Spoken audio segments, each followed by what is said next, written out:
53 minutes.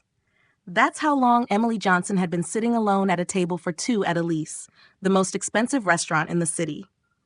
53 minutes of pretending to read the wine list, of checking her phone for a message that wasn't there, of feeling the slow, crushing weight of 100 pitying glances. Her makeup was perfect, a careful application of confidence she didn't feel. The sapphire blue dress, a splurge she justified for what she believed would be the most important night of her life, hugged her body with an elegance that felt like a cruel joke.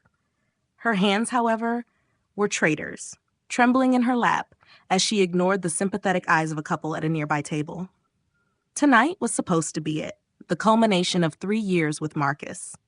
A comfortable, if lukewarm, relationship that had become the steady, predictable rhythm of her life. She had imagined a velvet box appearing beside the dessert, a bended knee, a future finally clicking into place. Her phone vibrated on the pristine white tablecloth. Her heart leaped with a desperate, foolish hope. It wasn't a message saying he was stuck in traffic. It was an execution. Sorry, Em. I can't do this anymore. You deserve more than I can give. Don't wait for me. The words blurred, the screen a watery mess as the tears she'd been holding back threatened to stage a public mutiny. He had ended 3 years of her life with a text message, while she was sitting here dressed for a proposal. He had severed their future with a coward's farewell. Ma'am, the waiter's voice was gentle, but it felt like an accusation. It was the third time he had approached, his expression a painful mixture of professional courtesy and deep discomfort. Will you be ordering this evening? Every eye in the restaurant seemed to be on her. She was a spectacle. The girl who got stood up, the fool in the pretty blue dress. The humiliation was a physical force pressing down on her chest, making it impossible to breathe. No, she managed to whisper, her voice cracking. I'll be leaving. She grabbed her handbag, her only thought to flee, to disappear into the anonymous city streets and let the heartbreak consume her in private. But as she stood, a figure materialized beside her table, blocking her escape. A tall, impossibly handsome man in a suit so perfectly tailored it looked like it had been woven onto his body. He was holding 2 flutes of champagne, their bubbles catching the light like captured stars. Sorry I'm late, darling, he said, his voice a smooth, confident baritone, loud enough for the surrounding tables to hear. Then he leaned in closer, his presence radiating a warmth that pushed back the encroaching chill of her shame. His whisper was a secret, a conspiracy just for her. Play along, he murmured, his eyes the color of a deep forest green, locking onto hers. You don't deserve this humiliation. Before she could process the sheer audacity of the moment, Anthony Sinclair, though she didn't know his name yet, had slid into the seat opposite her. He placed a glass in front of her, his fingers brushing hers for a fleeting electric second. He raised his own glass, his intense gaze never leaving her face. He's going to regret losing you, he said, not with the empty platitude of a stranger, but with a quiet, searing conviction that made her shattered heart skip a beat. Without waiting for her response, he caught the waiter's eye. We'll have the tasting menu for 2, he announced, his voice calm and commanding. And keep the champagne coming. He turned back to her, a ghost of a smile playing on his lips. Let's show this restaurant you don't need anyone to shine. Emily stared at him, caught in a dizzying whirlwind of shock, confusion, and a tiny flickering spark of something she hadn't felt all night. Hope. She didn't know if she should laugh or cry or run for the hills. But one thing was certain. Her life had just taken a turn she could never have imagined. Chapter 2. A stranger, a night, 1,000 questions. The first course arrived, a delicate arrangement of seared scallops that looked more like art than food. Emily had been moving through the motions in a daze, sipping the champagne, nodding, allowing this magnetic stranger to orchestrate the evening. But as the waiter departed, leaving them in their bubble of borrowed intimacy, her voice finally returned. Do you always rescue abandoned women in expensive restaurants? She asked, the words coming out as a shaky whisper. Anthony paused, his fork halfway to his mouth. He looked at her, and a slow, genuine smile spread across his face, transforming his handsome, severe features into something warm and approachable. It wasn't a polite smile. It was real. No, he admitted, his green eyes crinkling at the corners. But there was something in your eyes. You weren't just sad, you were defiant. It made me want to see what you would do next. The raw honesty in his voice disarmed her completely. The wall of shame she had built around herself began to crumble. For the rest of the dinner, a strange and wonderful thing happened. They talked. It flowed with the ease of old friends catching up after years apart.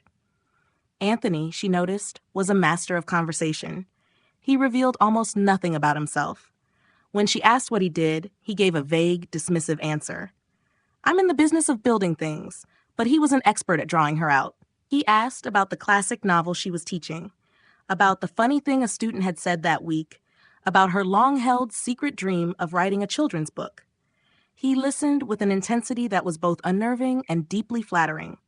There was no phone on the table, no distracted glances around the room. When she spoke, his focus was absolute, making her feel as if her small, ordinary life was the most fascinating story he had ever heard. For the first time in 3 years, she felt truly completely seen. The chemistry between them was a low electric hum, a palpable current that charged the air. When the ridiculously expensive bill arrived, Emily's sense of reality returned. We have to split this, she insisted, already calculating the damage to her teacher's salary. Anthony simply waved a hand, a gesture of effortless dismissal. Tonight is on me, he said, his tone leaving no room for argument. Outside, the cool night air felt like a splash of cold water. A sleek black limousine was waiting at the curb, its engine purring silently. A uniformed driver stepped out, opening the rear door. Good evening, Mr. Sinclair, the driver said respectfully. Sinclair, the name echoed in Emily's mind. As Anthony was speaking quietly with the driver, she pulled out her phone, her fingers flying across the screen in a sudden, desperate need for answers. The search results loaded and the screen's glow illuminated her face as it turned deathly pale. Anthony Sinclair wasn't just in the business of building things.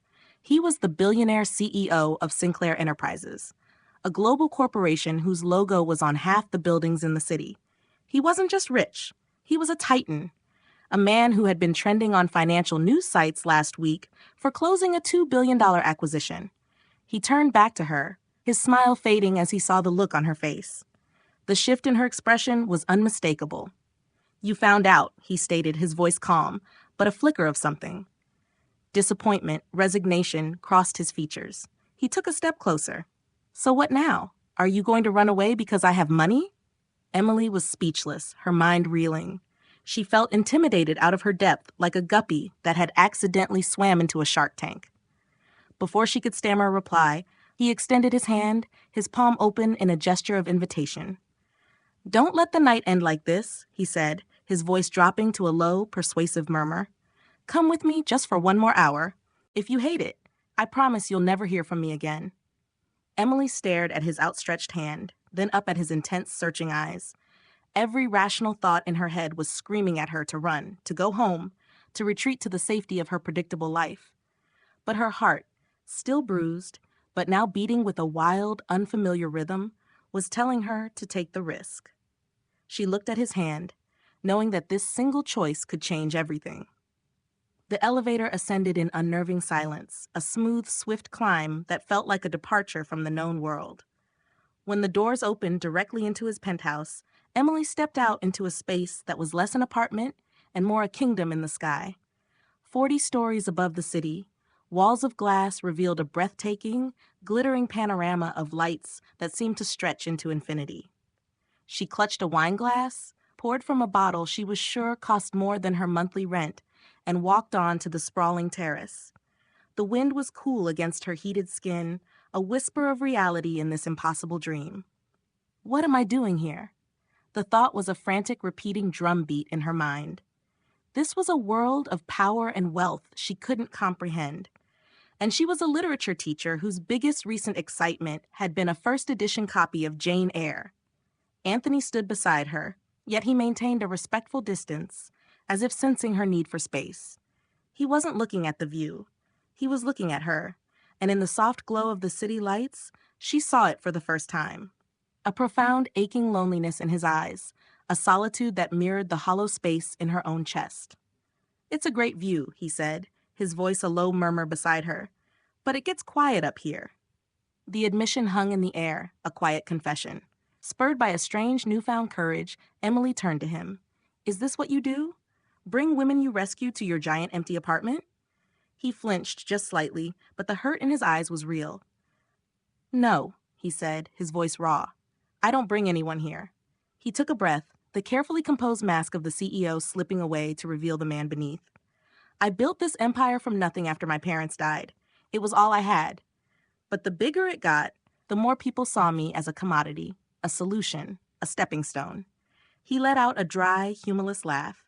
You looked at me tonight, even after you knew who I was, and I could see the question in your eyes. Not what can he do for me, but who is he?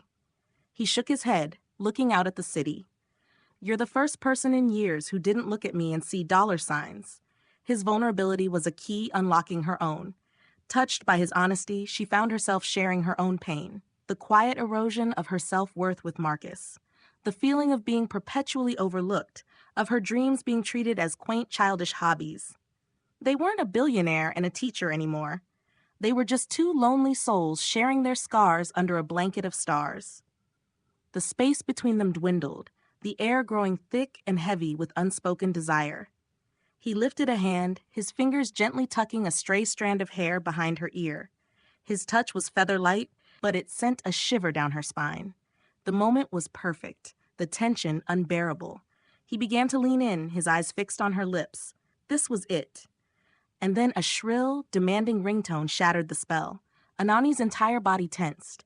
He pulled back, a look of pure, unadulterated frustration flashing across his face. He glanced at the screen, and the CEO mask slammed back into place. I have to take this, he said, his voice tight. Emily watched as he turned away, his tone shifting to one of sharp, clipped command. The magical, intimate bubble had burst.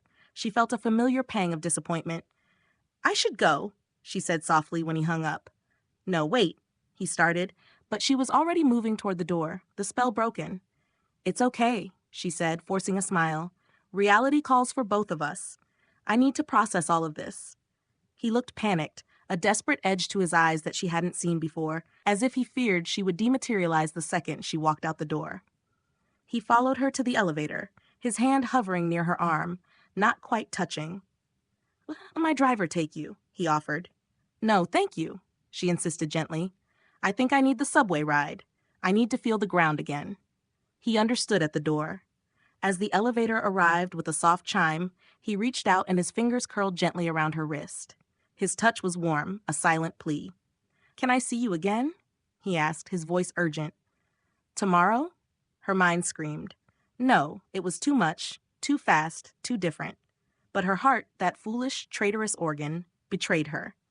The look in his eyes, a raw mixture of hope and fear, made it impossible to refuse him completely. Maybe, she whispered, and slipped into the elevator before she could take it back. As the door slid shut, sealing her off from his intense gaze, a sudden, cold realization hit her. He had never asked for her number. How could they possibly see each other again? Was it just a polite dismissal? Or had the all-powerful CEO, for the first time in his life, forgotten to close the deal? Emily woke up to the insistent buzzing of her phone, her heart giving a hopeful, ridiculous leap. Anthony? But a glance at the screen sent a wave of cold dread through her.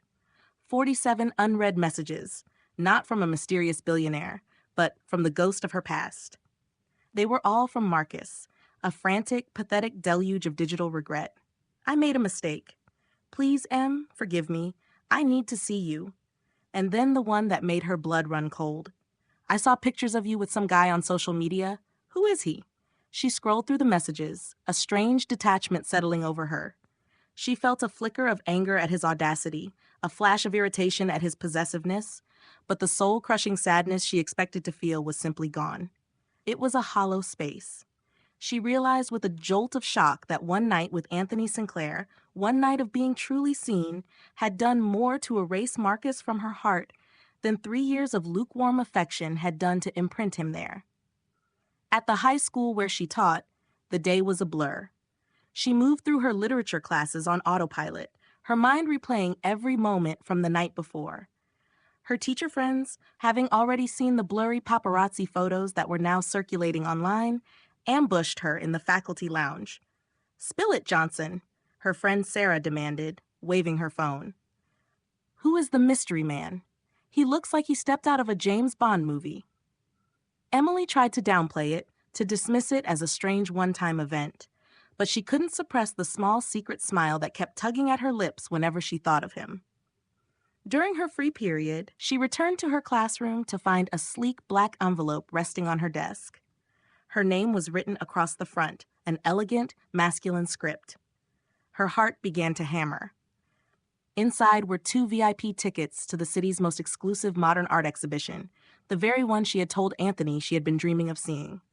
Tucked inside was a small, thick card. For the woman who makes the world feel colorful again, Anthony. He hadn't forgotten. He had found her. The gesture was so thoughtful, so perfectly attuned to their conversation, it made her breath catch. That evening, she went to the gallery. Her nerves a tangled mess of excitement and fear. She told herself she was going for the art, but she scanned the crowd with a desperate hope, and then she saw him. Her stomach plummeted to the floor. He wasn't alone. A stunningly beautiful woman with sharp, intelligent eyes and a dress that cost more than Emily's car was clinging to his arm, laughing at something he'd said. Her touch, proprietary and intimate. It was all a lie. The thought screamed in her head. You were a diversion, a charity case. Humiliation, cold and sharp, washed over her. She was about to turn and flee, to disappear before he could see her. But it was too late. His eyes met hers across the crowded room. The genuine, unadulterated joy that lit up his face was unmistakable. It was real. But the woman at his side saw his reaction, and her gaze flickered to Emily, her expression instantly shifting to one of cool, territorial assessment. Anthony immediately excused himself from the woman. Emily heard him call her Victoria and strode toward her, his path direct and purposeful. "Emily, you came," he said, his smile so bright it could have lit up the room. But all Emily could feel was the sting of confusion and hurt. "I'm sorry," she stammered, taking a step back. I didn't realize you were with someone." He was about to explain, his expression turning serious when a hand clamped down on Emily's arm hard. "We need to talk now, Marcus." He stood there, his face a mask of righteous anger, his grip like a manacle on her arm. The shift in Anthony was instantaneous and terrifying. The charming, smiling man vanished, replaced by something cold and dangerous. He took a protective step forward, placing himself between Emily and her ex, his eyes darkening to a shade of green as stormy as the sea. "She's not going anywhere with you. Take your hands off her." Anani's voice was low, a quiet, dangerous command that held more menace than a shout ever could. The air in the polished art gallery crackled with tension. Marcus, though clearly intimidated by the sheer force of Anani's presence, held his ground, his grip on Emily's arm tightening. "Who do you think you are?" Marcus snarled, his face flushed with a mixture of anger and wounded pride. "I've known her for 3 years." Anthony took another deliberate step forward, his shadow falling over them both. "And in one night," he countered, his voice dropping to a chilling whisper.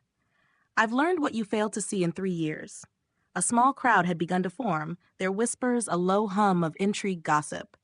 This was a scene far more interesting than any painting on the walls.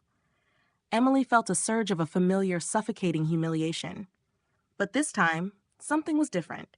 It was mixed with a hot, clarifying anger. She wrenched her arm from Marcus's grasp. The sudden, forceful movement surprised both men. She turned to face Marcus, her eyes once full of tears for him, now blazing with a fire he had never seen. "You're right. You've known me for 3 years," she said, her voice shaking but clear, commanding the space around her. 3 years of you canceling plans for your friends. 3 years of you calling my passion for literature cute. 3 years of you making me feel like my dreams were small and my feelings were an inconvenience. She took a breath, the words pouring out, each one a stone she was finally unburdening from her heart. "You didn't leave me at that restaurant, Marcus. You set me free." He stood there, stunned into silence, his justifications dying on his lips. Without another glance at him, Emily turned and walked toward the exit, her back straight, her head held high. Anthony followed a half step behind, a silent, formidable guard. He left Marcus standing alone in the middle of the gallery, a relic of a past she had just publicly disowned. He didn't even spare a glance for Victoria, who had watched the entire exchange with a cool, calculating interest. Outside, the city air was a balm on Emily's heated skin. She was trembling, not from fear, but from the sheer liberating power of finally speaking her truth. "Are you all right?" Anthony asked, his voice gentle again, the dangerous edge completely gone. "I am," she said, a shaky laugh escaping her lips. "I think I'm better than all right." He stopped her on the sidewalk, his expression serious. "About Victoria?" he began quickly, as if desperate to clear the air. "She's my vice president of operations. It was a business event." But he hesitated, then plunged forward with raw honesty. "She has made it clear she wants more. I do not." Emily let out a nervous laugh, feeling the absurdity of the situation. "Why are you explaining this to me? We barely know each other." He stepped closer, taking both of her hands in his. His touch was warm, grounding. "Because you're worth explaining it to," he said simply, his gaze intense and unwavering. "Because I don't want you to think for 1 second that last night wasn't real." The sincerity in his eyes was a tidal wave, washing away the last of her doubts. He wanted to see her again. He wanted this to be real. "Okay," she said, a real smile finally reaching her eyes. "Then let's go on a date. A real one." A brilliant smile broke across his face. "Name the time and place." "Elise is already booked for you for the next month," she laughed, shaking her head. "No, no more limousines, no five-star restaurants, no grand gestures." She squeezed his hands, her condition clear. "I want to get to know you, Anthony, not your money." He looked at her, and for the first time, she saw pure, unadulterated vulnerability in the billionaire's eyes, a flicker of something close to fear. "I'm not sure I know how to do that," he confessed, his voice barely a whisper.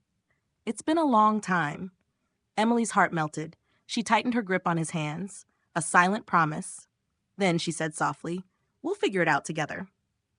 As they finally parted ways for the night, a new hopeful chapter beginning, neither of them noticed the sleek black car parked down the street.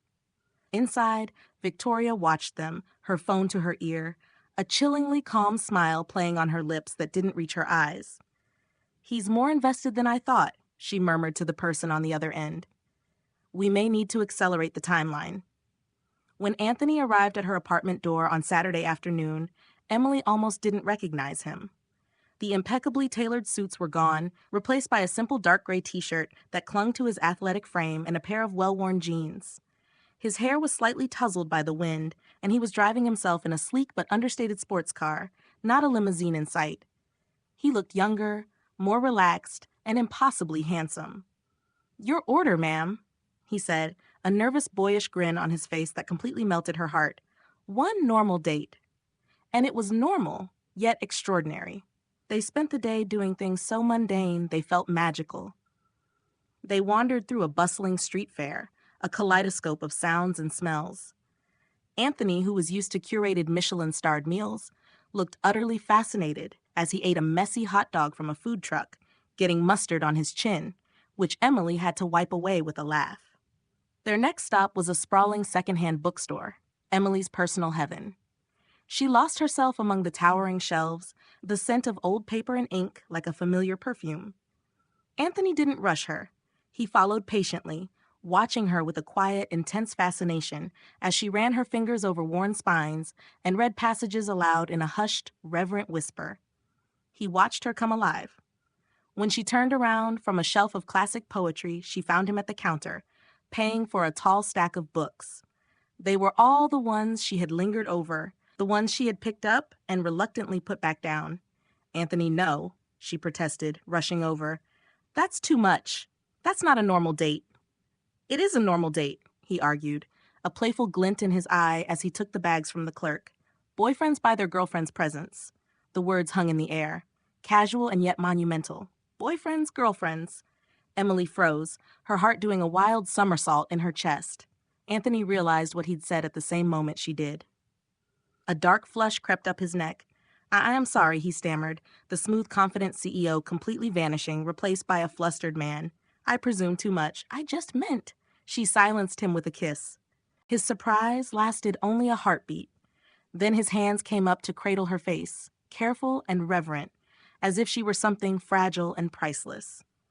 The kiss deepened, slow and certain, and the noisy hum of the bookstore faded into the background like a distant echo.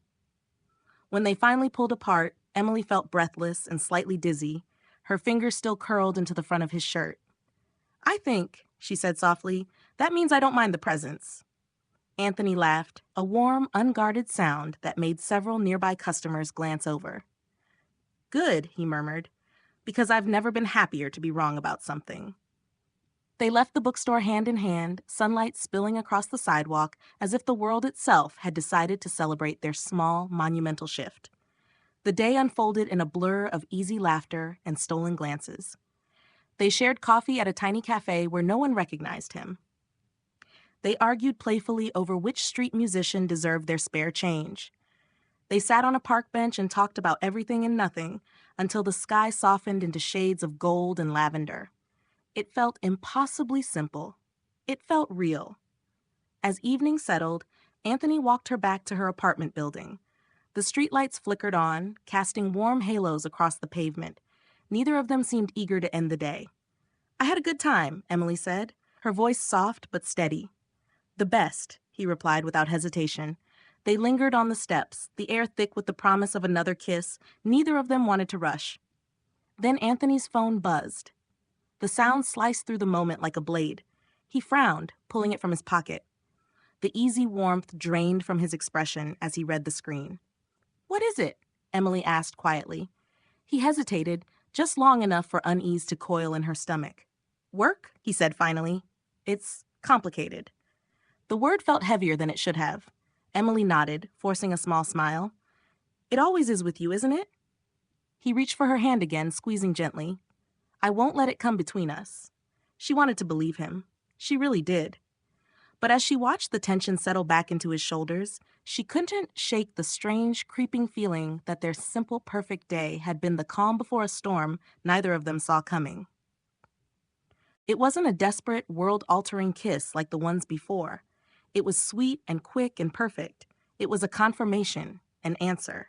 When she pulled back, his eyes were wide with surprise and delight. That evening, he let her choose the restaurant. It was a tiny family-run Italian place in her neighborhood with checkered tablecloths and candles stuck in old wine bottles. As they were laughing over a shared plate of pasta, the elderly owner, Marco, bustled over to their table. Anthony, he said, his eyes widening in recognition. I haven't seen you in years. Not since, he trailed off, his cheerful expression clouding over as a memory surfaced. Not since you were just a boy coming in with your parents before the accident. The atmosphere at the table shifted instantly. The easy warmth evaporated, replaced by a sudden heavy tension. Anoni's posture stiffened, the light in his eyes dimming. Marco, sensing the profound discomfort, mumbled an apology and retreated to the kitchen. Emily waited, her hand resting near his on the table. She didn't push. Finally, Anthony spoke, his voice low and strained, his eyes fixed on a point somewhere over her shoulder. My parents died in a factory fire when I was 20, he said. The words stark and clinical. A fire that could have been prevented. The company they worked for cut corners on safety protocols to save a few $1,000s. He finally looked at her, and the pain in his eyes was a raw, open wound. I built my empire to be the opposite of that. I built it on the principle that people, employees, customers always come first. I wanted to build something that would have saved them. That's why you work so hard, Emily whispered, a wave of understanding washing over her. It wasn't about the money. It was never about the money. It's not an obsession. It's a mission. He looked visibly moved, as if she had just named a part of his soul he kept hidden from the world. He had never told anyone that. But before the profound intimacy of the moment could settle, Emily's phone buzzed violently on the table. It was her mother, her voice a frantic, hysterical torrent. Emily, thank God it's Marcus. He just left here. He was saying the most awful things, that you're being manipulated by some rich predator, that the family needs to intervene. Her mother was sobbing now. He showed me these horrible tabloid articles about you and this Anthony Sinclair. They say he has a terrible reputation with women, that he leaves a trail of broken hearts. Emily, what have you gotten yourself into? Emily looked up from the phone, her face pale. Anthony, who had clearly overheard every word, sat frozen. The raw vulnerability from moments ago replaced by a look of haunted familiar pain. What didn't she know? The cheerful, warm atmosphere of the small Italian restaurant had vanished, replaced by a cold, suffocating silence. Emily's mother's panicked words still echoed in the air. a toxic cloud hanging over their table. Emily slowly lowered the phone, her hand trembling. "Is it true?" she asked, her voice barely a whisper. She wasn't looking at him with accusation, but with a desperate, pleading hope for him to deny it. Anthony looked as though he'd been struck. The profound, intimate connection they had just shared was shattered, and the haunted, guarded look was back in his eyes. He didn't flinch or look away, and that more than anything told Emily this was a real painful part of his history.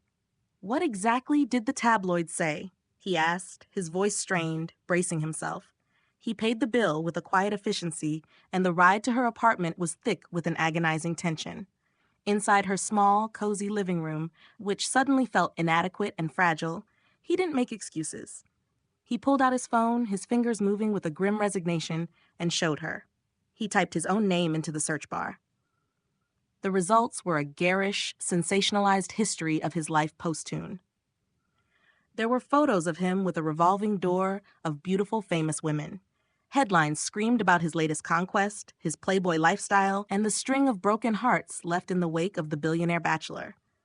"After I made my first billion, the media created a character for me," he explained, his voice flat, weary from a fight he'd clearly been waging for years. "Every business meeting with a woman became a secret rendezvous.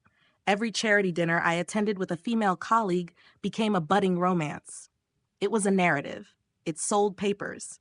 He looked up from the screen, his eyes pleading with her to understand the truth. "In the last 5 years, I've had 2 serious relationships. They both ended for the same reason." He let out a bitter, humorless laugh. They fell in love with Anthony Sinclair, the man on the cover of these magazines. They wanted the lifestyle, the power, the public figure. They couldn't handle the actual man who works too much and carries too much baggage. She listened, her heart aching for him. She saw the truth in the exhaustion etched on his face. He wasn't a predator.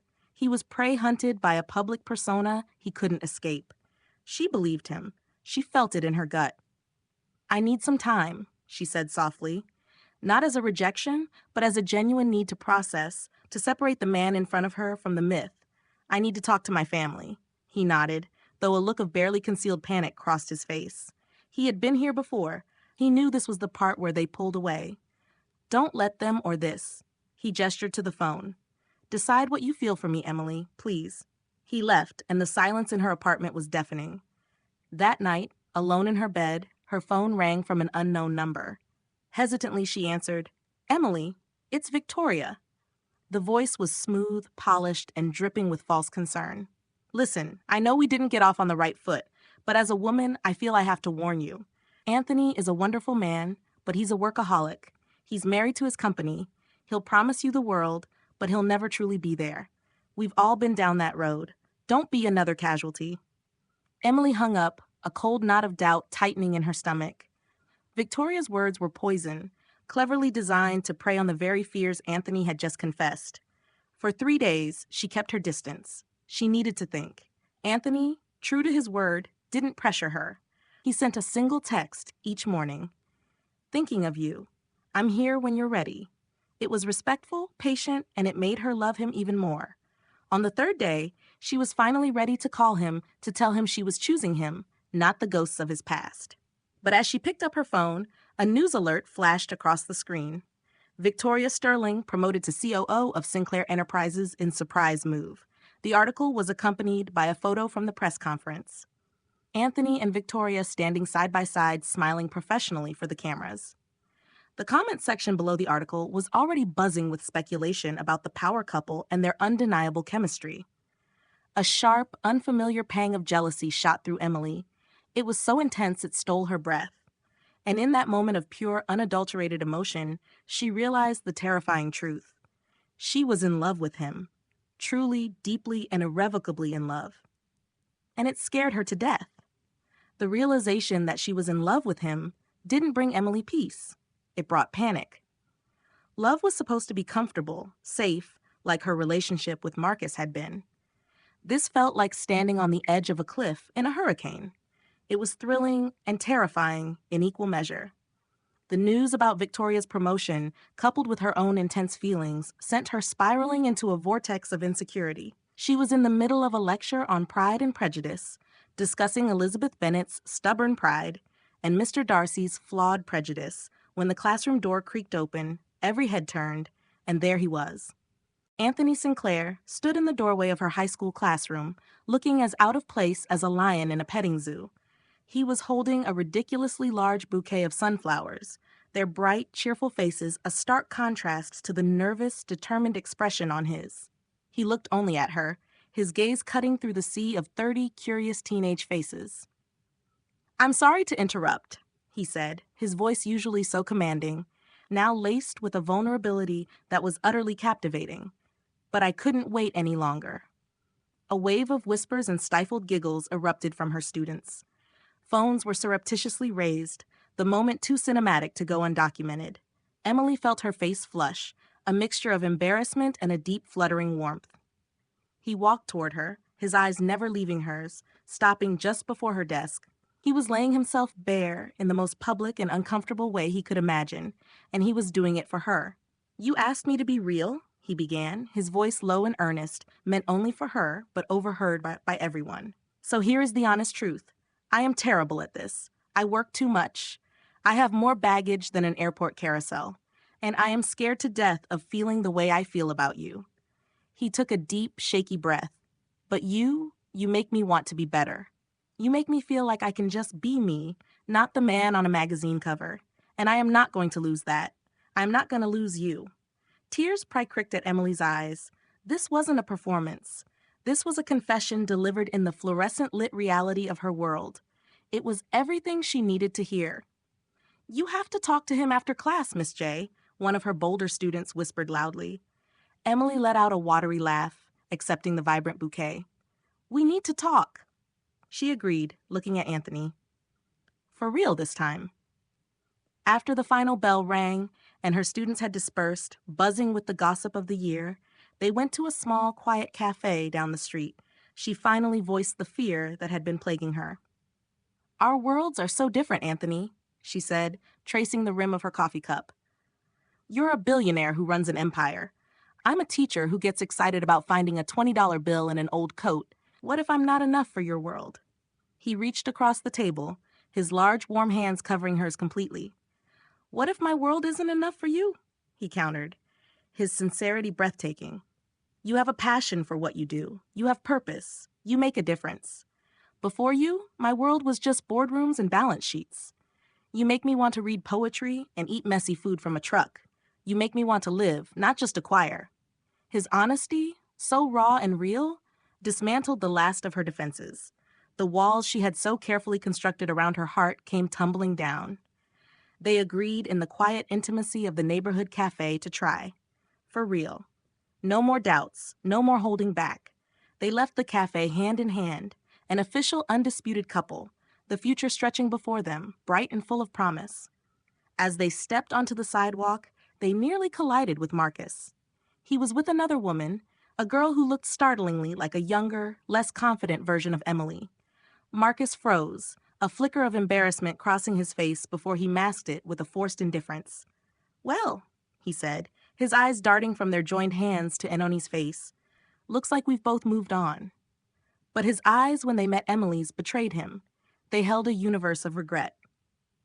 He was seeing for the first time how Anthony looked at her with a reverence and adoration that he had never been capable of. Anthony, mature and secure, simply gave a curt nod and began to guide Emily away. But that night, as Emily was getting ready for bed, her heart full of a hopeful, soaring joy, an email with no sender appeared in her inbox. The subject line was a single chilling word: proof. Inside were several photos clearly taken with a long-lens camera. They showed Anthony and Victoria at a hotel bar laughing intimately.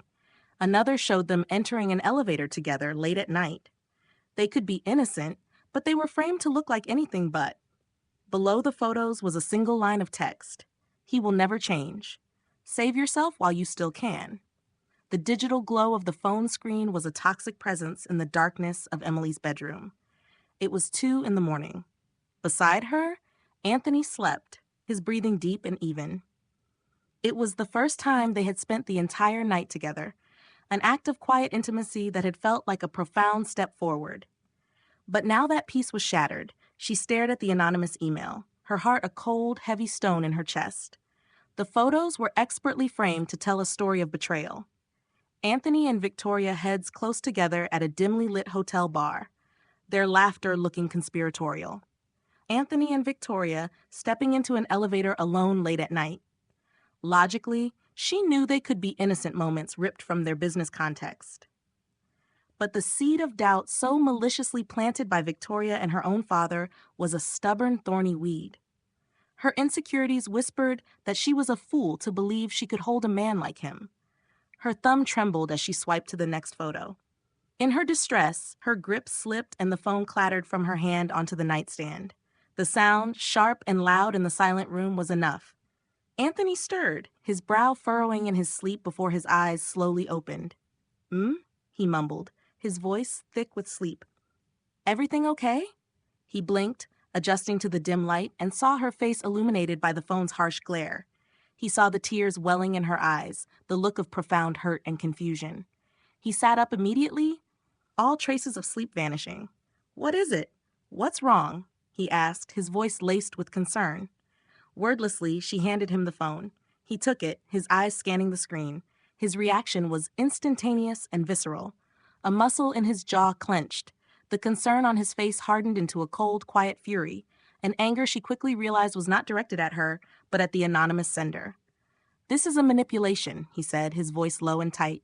Fully awake now, he began swiping through the photos, his anger growing with each one. He looked at her, his eyes pleading. This is a lie. He didn't wait for her to ask. He started explaining, his voice sharp with the need to dismantle the poison. This hotel bar, it was in Las Vegas during a tech conference. The entire executive team was there, just out of frame. This elevator, he pointed to the screen, goes to the rooftop restaurant where we were having a dinner meeting with investors. And Victoria. He let out a frustrated sigh. She's always been tactile. It's how she operates with everyone. It means nothing. Emily wanted to believe him. Every fiber of her being screamed that the man who had brought her sunflowers in her classroom was telling the truth. But the insidious whisper of doubt remained. Why would someone do this, Anthony? Who hates us this much? His expression darkened. The anger in his eyes was replaced by a look of grim certainty. It's not about hating us, he said, his voice turning cold. It's about separating us, and I have a very good idea who's behind it. The next morning, he didn't just call Victoria. He told Emily he was going to her office and asked her to come with him. No more secrets, he said. You and I, we face this together. Victoria was in the middle of packing her office, her expression a mask of cool indifference when they walked in. I had a feeling I'd be seeing you, she said, not looking at Anthony but at Emily. The emails, Victoria, Anthony said, his voice leaving no room for games. Stop it. She initially denied it, a cool, practiced lie, but under the weight of his unwavering stare, she finally cracked. Her composure shattered, replaced by a raw, wounded fury. You're throwing it all away, she exploded, her voice trembling with a passion Emily hadn't expected. Everything we built for a high school teacher you've known for a few weeks. She doesn't understand our world, our mission. She will make you weak. Our world, Anthony countered, his voice dangerously quiet. No, my world. And Emily is the most important part of it now. The finality in his tone was absolute. Victoria looked at him, her face a mixture of heartbreak and rage. She snatched a letter from her desk and threw it at him. It was her resignation. Fine, she spat. But when he hurts you, and he will, remember that I warned you. She gave Emily one last pitying look, then stormed out of the office, leaving a trail of broken ambition in her wake. Emily felt a surprising pang of pity for the other woman, but it was quickly overshadowed by a profound sense of relief. The threat was gone. They had faced it together, and they had won. But as they left the gleaming corporate tower, hand in hand, a new, more insidious ghost from the past was about to appear. Emily's phone rang. It was the principal from her school. Emily? Her voice was hesitant and concerned. There's a man here to see you. He says he's your father. The words hit Emily with the force of a physical blow. Your father? A man who was less a person and more a ghost, a 2-decade-old wound that had never properly healed. Anthony, who was standing beside her, felt her go rigid, saw the color drain from her face. Emily, what is it? He asked, his voice laced with immediate concern. He's at my school, she whispered, the words feeling foreign and unreal on her tongue. My father. She found him waiting in the principal's office, a place she associated with misbehaving students, not long-lost parents. Robert Johnson was older, his hair thinner, his shoulders slumped with a weariness she didn't recognize. But the eyes were the same. They held a familiar, calculating glint that sent a chill down her spine. You have some nerve, she said, her voice a low, trembling hiss, forgoing any pretense of a happy reunion. Showing up here after 20 years. I know I'm in your debt, Emily, he began, his voice raspy, attempting a tone of remorse. Debt? She cut him off, a bitter laugh escaping her lips. You don't have a debt. You have a void. You abandoned me. There isn't a debt large enough to fill that. He tried the emotional playbook she knew was coming. He claimed he'd been sick, that he'd been trying to find himself, that he had thought of her every single day. Each lie was a clumsy, transparent attempt to soften her, to find a crack in her armor. And for a heartbreaking second, a small, wounded part of her, the little girl who had waited by the window for a father who never came back, wanted to believe him until he played his hand. I saw you in the news, he said, shifting in his chair. I hear your new boyfriend is a billionaire. Must be nice having someone who can take care of you and your family. There it was, the reason, the motive. It wasn't remorse that had brought him here. It was opportunity. The news of her proximity to wealth had been a siren call to the man who had never cared for her, only for what she could provide. The nausea that rose in her throat was swift and acidic. Get out, she said, her voice flat and dead. Now, Emily, don't be like that, he started. But she stood up, her authority in this small room absolute. Get out. He finally stood, his pathetic attempt at a loving reunion thwarted. But as he reached the door, he turned, the wheedling tone gone, replaced by a veiled threat. You'll regret this. I'm still your father. I have rights. When Anthony found her back at the penthouse later that day, she was emotionally shattered. She told him everything, the story of her father's abandonment and his opportunistic return tumbling out of her in a torrent of pain and anger. Anani's face hardened, his protective instincts flaring to life. I'll handle this, he said, his voice a low growl as he reached for his phone. My lawyers will issue a restraining order so fast his head will spin. He'll never bother you again. No. The word was quiet, but it stopped him cold. He looked at her surprised. No, she repeated, her voice gaining strength. She stood up, wiping the tears from her face with a newfound resolve. My whole life, men have either tried to save me or tear me down. Marcus made me feel small. You saved me from that humiliation. My father wants to use me. You want to protect me from him? She looked him straight in the eye, her gaze unwavering. I need to do this myself. I need to prove to myself that I am strong enough to stand on my own 2 feet without being rescued. It was visibly difficult for him. The desire to protect her, to use his immense power to obliterate this threat, was a palpable force. But he saw the look in her eyes. He saw that this was not a rejection of him, but an affirmation of herself. With a slow, deliberate nod, he put his phone away. He was choosing to trust her strength, even when it terrified him. But as he watched her, a quiet, fierce pride mixing with his fear, he made a discreet call to his head of security. He would respect her wishes. He would let her fight her own battle, but he would be damned if he let her fight it unguarded. Robert, however, was not a man to be dismissed so easily. When his direct appeal failed, he went for the jugular. He went to the tabloids. The headline was a masterpiece of malicious fiction. Heartless billionaire Anthony Sinclair brainwashes girlfriend, turns her against ailing father. The story painted Anthony as a manipulative predator and Emily as a naive, brainwashed gold digger, callously abandoning her dying father for a life of luxury. It was a vicious, calculated lie. As Emily stared at the article online at the poison her own father was spewing into the world, a devastating thought took root. She wasn't just fighting her own battles anymore. She was dragging Anthony into them, his name, his company, his reputation. All of it was being tarnished because of her. The company's stock ticker displayed on a news channel in the background showed a sharp downward trend. His partners would be questioning him. His board would be demanding answers. Maybe Marcus had been right. Maybe Victoria had been right. Maybe she didn't belong in this world. She was destroying him. Her fingers trembled as she picked up her phone, her heart pounding with a terrible, sickening certainty. She dialed his number. "We need to talk." The call connected. It was 3 in the morning, an hour when the city was quiet and vulnerabilities were raw.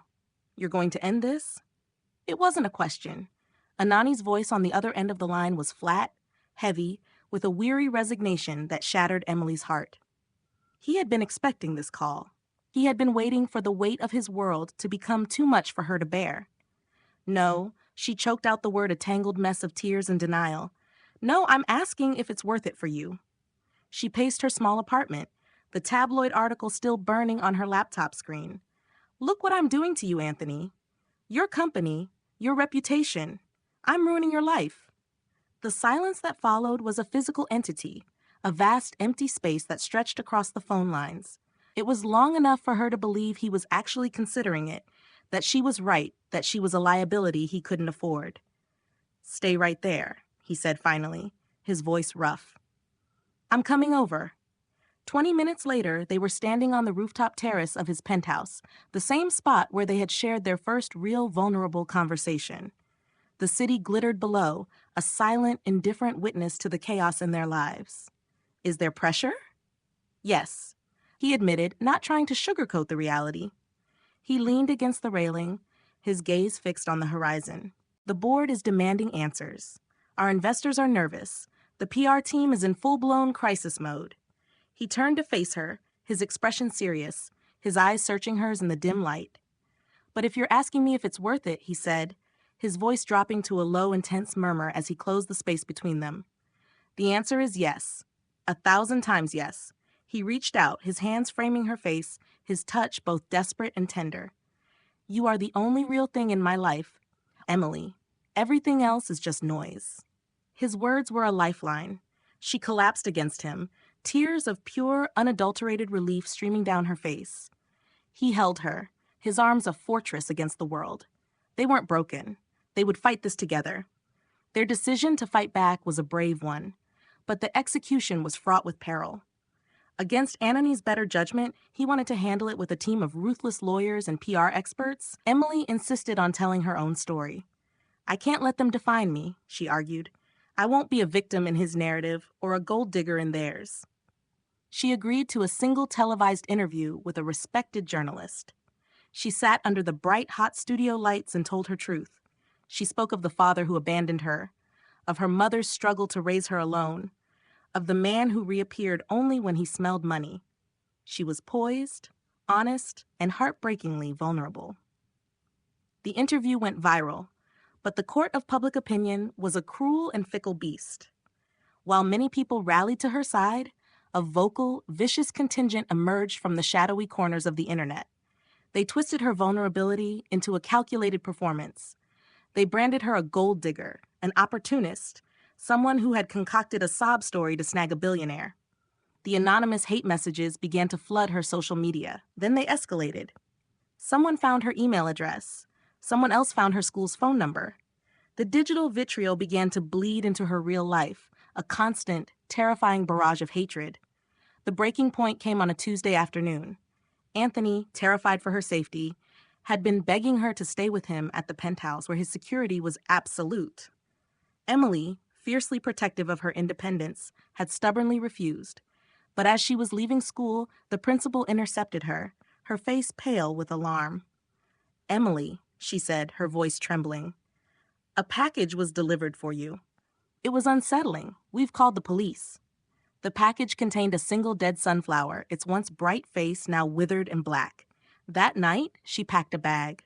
The prideful fight for her independence felt foolish, in the face of a threat so real and so ugly. She was moving into the penthouse not as a guest or a girlfriend, but as a refugee seeking sanctuary, forced into cohabitation under the most extreme pressure imaginable, living in a gilded cage while a storm of public hatred raged outside. Their new fragile love was about to face its most brutal test. They would either forge an unbreakable bond or shatter under the immense, crushing weight of it all. "I can't do this anymore." The scream ripped through the pristine, silent penthouse, raw and ragged. Emily stood in the middle of the vast living room, her hands clenched into fists at her sides. Anthony had just called. his voice tight with apology, canceling yet another planned dinner. A critical PR meeting, a fire he couldn't delegate, had run late again. It wasn't just the dinner. It was the culmination of weeks of being trapped, of her life being shrunk to the four walls of this beautiful, sterile cage. It was the constant low-grade fear, the feeling of being a prisoner in someone else's war. And his apology, however sincere, was the final spark on a dangerously short fuse. Victoria was right, she yelled, the words tasting like poison as they left her mouth, but she couldn't stop them. She was right about you. You're married to your work. You'll promise the world, but you'll never actually be here. The moment the words were out, a wave of instant, sickening regret washed over her. She had used another woman's bitter prediction as a weapon against him. The hurt that flashed across his face when he walked through the door moments later was more painful than any shouted retort could have been. "That's not fair, Emily," he said, his voice dangerously quiet as he dropped his briefcase by the door. "Fair," she shot back, her frustration overriding her regret. "Is any of this fair, Anthony? I'm a prisoner in your home because my father is trying to ruin you. I can't go to work. I can't see my friends. I can't even go for a walk. The only thing I have to look forward to is seeing you, and you are never here. You think this is easy for me?"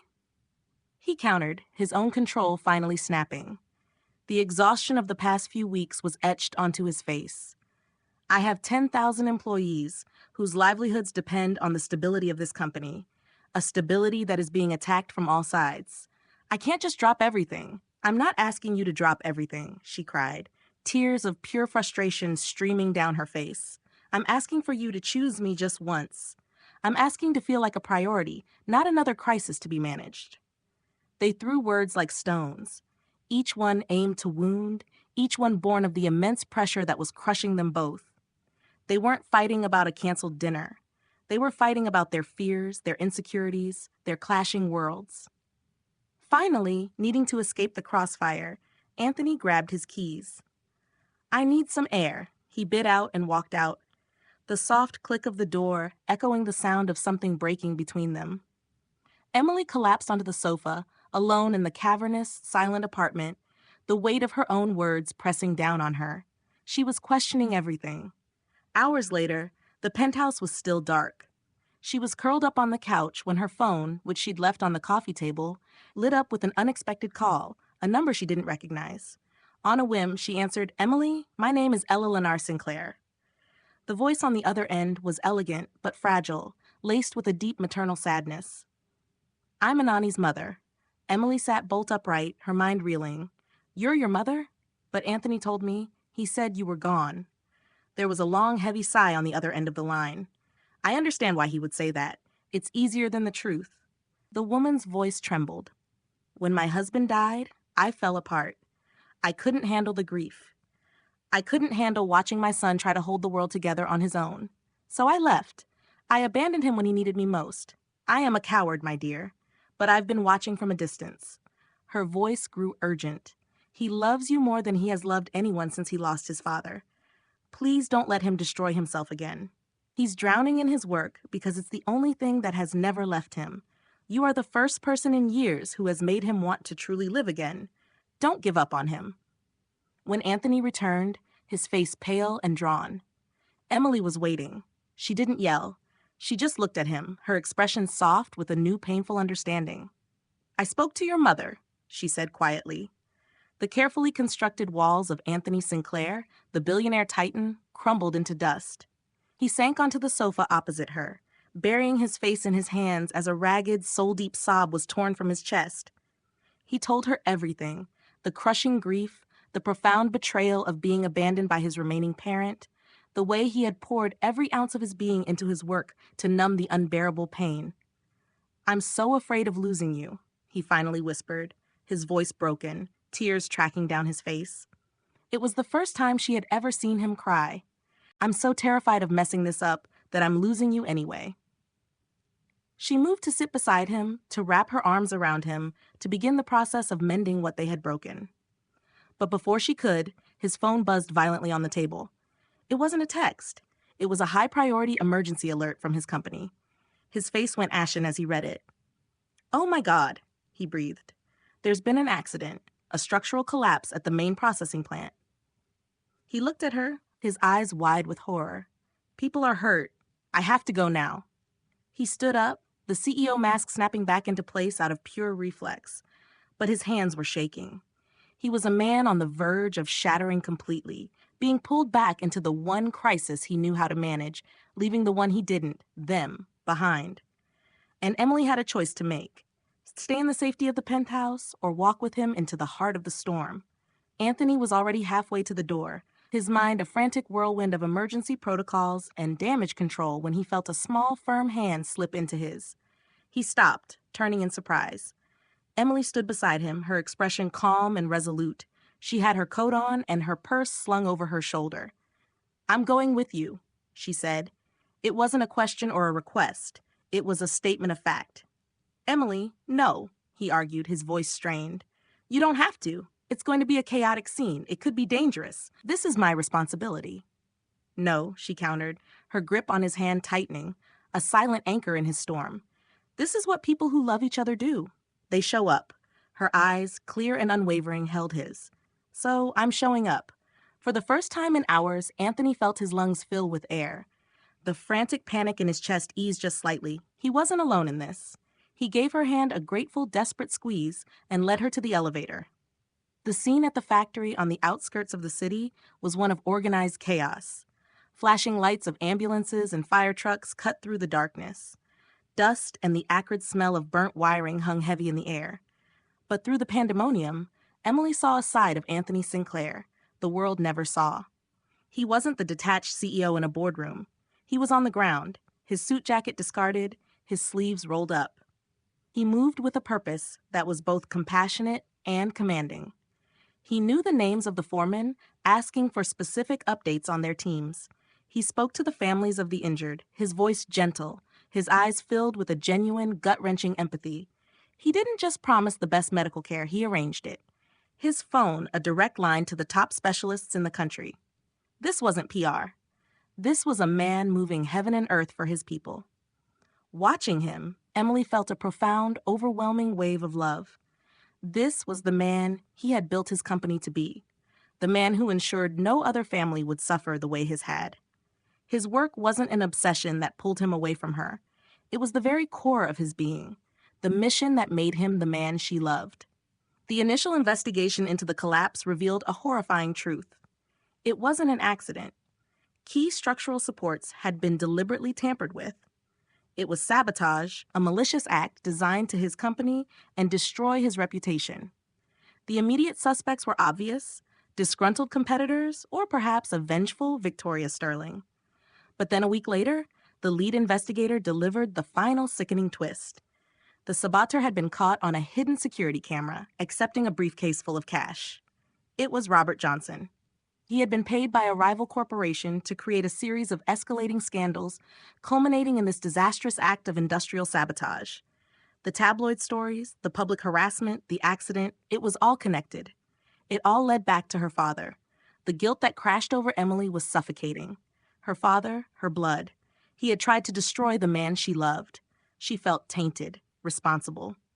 "This is my fault," she whispered to Anthony that night, her voice hollow. "All of this, it's because of me." Anthony pulled her into his arms, holding her tightly as if he could physically absorb her pain. "No," he said fiercely, his voice a low, protective growl against her hair. "Do not say that. You are not responsible for his choices. You are only responsible for yours."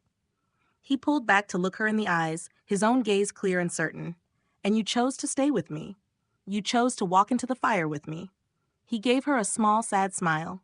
"That is the only thing that matters." Robert was arrested. The full story, with its sordid details of corporate espionage and familial betrayal, came to light. Public opinion, once so viciously against them, swung dramatically in their favor. They were no longer a scandalous couple. They were sympathetic victims who had weathered an unimaginable storm. But Emily felt no sense of victory. She felt empty. The final toxic tie to her father now severed forever, leaving behind a scar that would never fully fade. Seeing the lingering pain in her eyes, Anthony made a decision. He walked into his office the next day and did something he hadn't done in 8 years. He cleared his calendar. He came home that evening and found her staring out at the city lights. "Run away with me," he said softly. She turned confused. "Just for a little while," he elaborated, taking her hands. "Let's go somewhere no one knows our names. Somewhere we can just be us. No companies, no families, no ghosts." His eyes pleaded with her. "I need to prove to you and to myself that I know how to choose you. Truly choose you." Tears welled in Emily's eyes. It was the grandest gesture of all, not because it involved money, but because it involved the one thing he never gave away, his time. "Yes," she whispered. But as she agreed, she knew there was one last thing she had to do before she could truly be free. One last ghost to face on her own terms. The visitor's room at the county jail was a cold, sterile place that smelled of antiseptic and regret. Emily sat on a hard plastic chair, her hands clasped tightly in her lap, and waited. She hadn't wanted to come. A part of her wanted to board a plane with Anthony and never look back. But a deeper, quieter part knew that true freedom wouldn't be found in a Tuscan villa. But here, in this joyless room, by closing this final, painful chapter herself, when Robert was let in on the other side of the thick glass partition, he looked smaller, diminished. The calculating glint in his eyes was gone, replaced by the dull, defeated look of a man who had lost everything. He picked up the phone receiver, his hands trembling slightly. He tried to apologize. The words were clumsy, hollow, and laced with self-pity. He blamed his debts. He blamed the rival company for preying on his desperation. He blamed a world that had been unfair to him. He never once took full responsibility. Emily listened in silence, her expression unreadable. She let him exhaust his litany of excuses. And when he finally fell silent, she didn't yell. She didn't cry. She spoke with a calm, quiet finality that was more devastating than any rage could have been. "I forgive you," she said. He looked up, a flicker of surprised hope in his eyes. "Not because you deserve it," she clarified, her voice steady and clear, "but because I deserve peace. I have spent my entire life haunted by the ghost of the father you could have been. I have let your absence define me, and I'm done." She leaned forward slightly. "You will not have that power over me anymore. This is the last time we will ever speak." She stood to leave. "Emily, wait," he called out, his voice cracking. Do you really love him?" She paused at the door and looked back at the man who was her father. "Only in biology." A small, genuine smile touched her lips for the first time. "More than you could ever possibly understand," she said softly. And then she walked out, leaving the ghost of her past behind for good. She felt a weight she hadn't even realized she was carrying lift from her shoulders. As she was leaving the facility, her phone buzzed with a text from an unknown number. "It's Victoria. I know I'm the last person you want to hear from, but could we please talk just for 5 minutes?" Against her better judgment, Emily agreed to meet her at a nearby coffee shop. Victoria looked different without her power suits and corporate armor.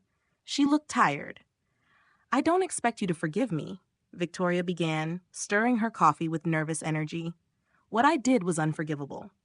I was in love with him for years, or at least I thought I was. I was in love with the idea of being his partner in business and in life." She finally looked up, her eyes filled with a surprising sincerity. "But I watched you too. I saw the way he looked at you that night at the gallery. The way he looks at you now." She shook her head, a sad, self-aware smile on her face. "He never once looked at me like that. What you two have, it's the real thing. I just wanted to say, I hope you'll be happy." Emily was speechless. It wasn't an apology, not really, but it was an admission. It was a surrender. It was closure she didn't even know she needed.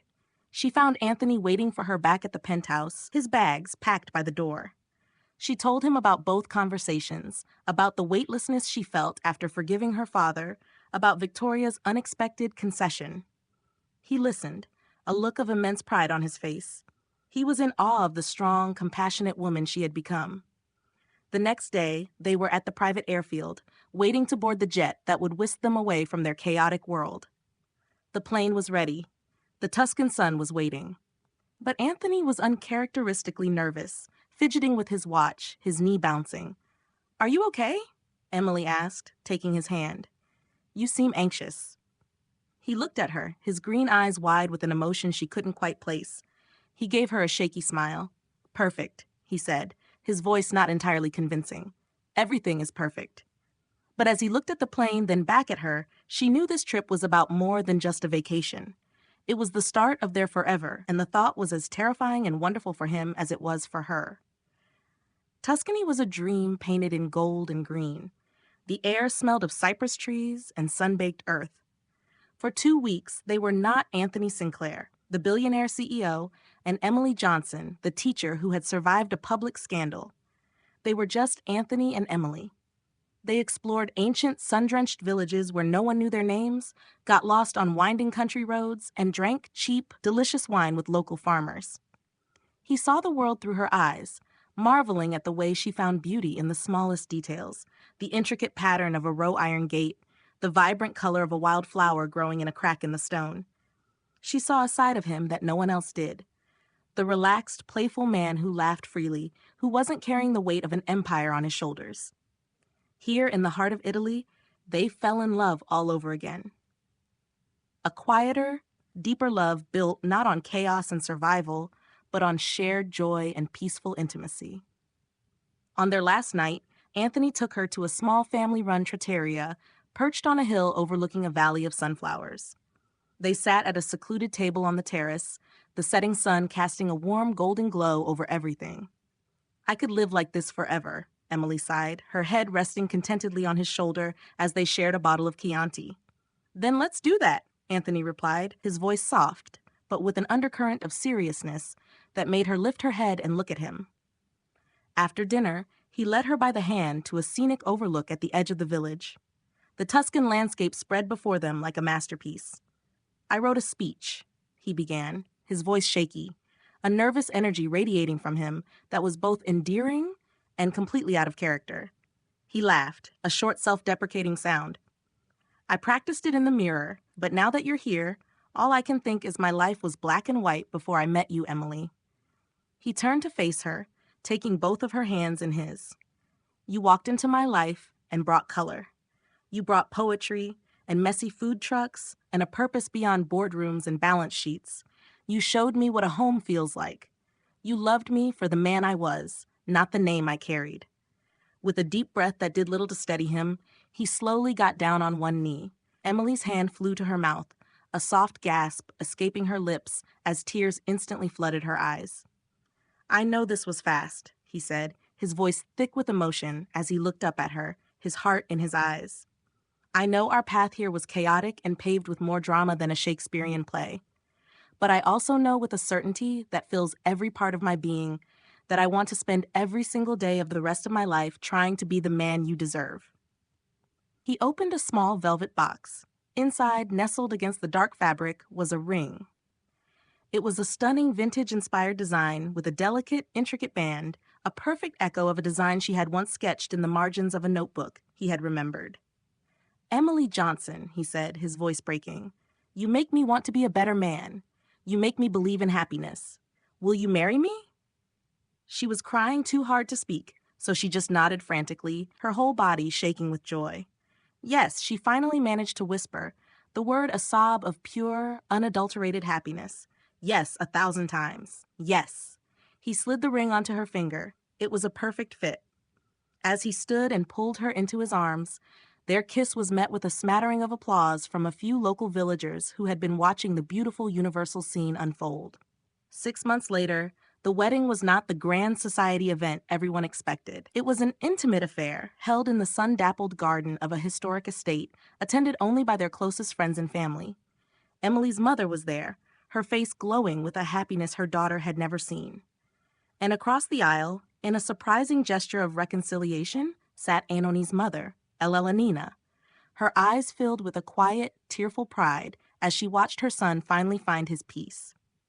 Later at the reception, as the sun set and fairy lights began to twinkle in the trees, Emily stood for a moment, just taking it all in.